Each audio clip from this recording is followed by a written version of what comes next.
makhluk, jika tidak kamu akan sakit dengan aku wahai makhluk. Getarkan wahai makhluk. Allahumma in ahadun aradani bisu'il minal jinni wal ins wal wuhusin wa ghairihim min sa'irin makhluqat min basarin aw syaitanin aw sultanin al waswasin fardun nazaruhum fil tikas wa qulubahum fil waswas wa aydiyahum fil iflas wa awbiqhum min ar-rija' ila ras la fi sakhlin yakhta wala fi jabalin yatla bima'ati alfi la hawla wala quwata illa billahil aliyil azim. Wahai makhluk, aku nak tanya kamu, adakah mu yang bercinta dengan dia dan bersetubuh dengan dia? Getarkan kelima-lima jari, aku nak tengok. Sekuat yang mungkin sampai ke pangkal lengan dia.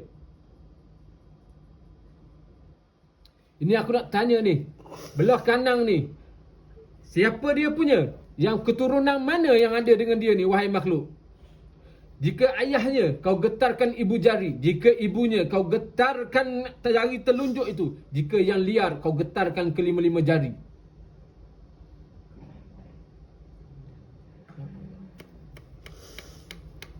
Betul belah ayah dia. Kalau betul belah ayah dia, kau getarkan sampai ke lengan, sampai ke pangkal bahu dia. Aku nak tengok.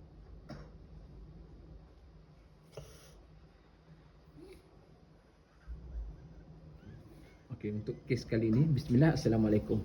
Untuk kes kali ini, selepas merawat Tok Kidia, selepas merawat Tok Kidia, selepas bacaan ruqyah dibacakan, dia menunjukkan simptom-simptom yang ada pada gangguan pada dia. Apa yang kita dapat ni, ini sekadar scan yang untuk kita detect makhluk ni daripada mana.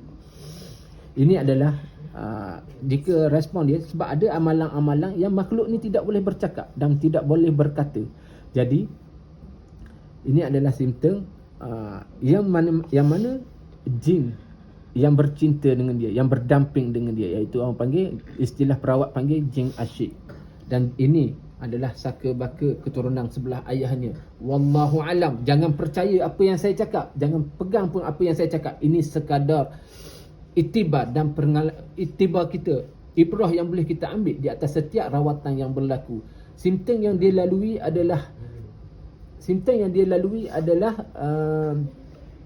setiap kali mimpi bersetubuh. Lepas tu mimpi apa? Mimpi bersetubuh. Lepas tu bila mudah melihat kelibat-kelibat makhluk yang lalu lalang. Itu adalah bila kita mudah nampak kelibat, ini kebiasaannya adalah simptom daripada keturunan.